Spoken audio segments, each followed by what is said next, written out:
postmodernism can come in different varieties and mean different things, but let's just use it in the sense of after modernism. Okay. So modernity is this sort of rational science, technology, secular politics, like empty public square type education.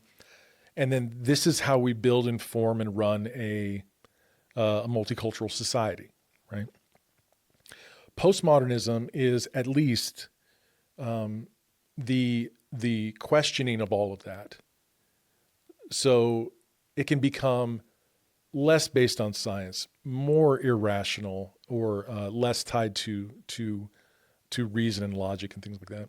But fundamental to all that, and this is where false ideas come in, like fundamental to the human experience is the desire for the divine mystery.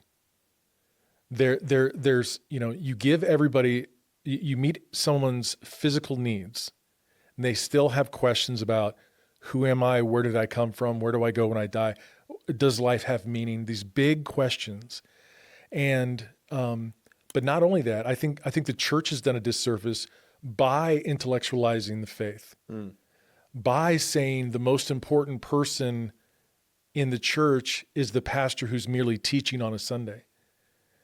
And, are we done with worship yet? Because let's get to the Bible study, right? And the Bible is something to be studied, to be embraced and affirmed by the mind, rather than as spiritual sustenance. Whoa. Right? And so people are seeing a sort of spiritually sterile church experience, and they're going, well, that's not going to satisfy, right? Even because it's not about living a moral life. Because so you get saved, you go to a church, and they say, okay, now start living a moral life and be part of our community. Okay, well, isn't there more than that? Yeah, read your Bible and pray more. It's like, okay, but there's a hunger in the heart of man for the mysterious and the divine, right? And so those who are not finding it if they're finding it in the world, they're going off into occultism or other religious traditions, like a Zen Buddhism or something like that. Many of them are incorporating psychedelic drug use, ayahuasca, DMT, things like that. Yep. And so I think we're seeing the seams of society sort of break along these two lines. Those who are rejecting Christ, they're either going to run into the world of science and technology, or they're going to abandon modernity altogether and go fully postmodern. And the enemy is there waiting with all these different avenues of experiences for them.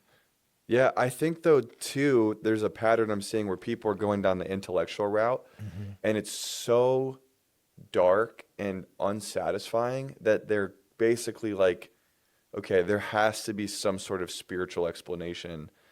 And then that's kind of like the drift into, oh, well, maybe like, Richard Dawkins came out recently and said that he's a cultural Christian, which is, even that coming out of his mouth is like pretty shocking. Yeah. He's, big atheist and has debated tons of Christian apologists, but it's almost like, oh, yes, like, the purely intellectual secular worldview is actually a really cold worldview that you have to borrow the moral framework from Christianity in order to make it compatible for society to flourish. Yeah, and not even just the moral framework, but every, secular philosophers will pride themselves on their analysis and down to the conclusions, but they have to deploy things as brute facts that we have explanations for, like the mind's correspondence with the world, right? We have the world of things, and we have the mind that tells us about the truth of things, and why should those things correspond? But they do, right? Well, a lot of atheists they'll deploy the notion of a brute. Well, that's just a brute fact. It's like, no, there needs to be an explanation for that, and our explanation is God. God has created the world, and God's created man for the world, right? And so Jesus, so it's not that we have to bracket out truth or the academic life, but when we do that, we will only find as much richness in the academic life as we are following Jesus as well. Yeah. Because Jesus says, all those on the side of truth come to me.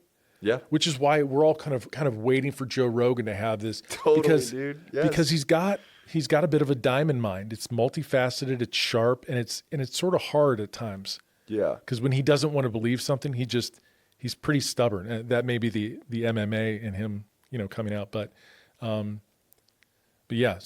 But he's definitely has a sort of a penchant for truth. Hey, if you enjoyed this clip and you want to see another one like it, you can click the video over here. And if you want to watch a full episode of the Kap Chatfield Show, you can click this one right here.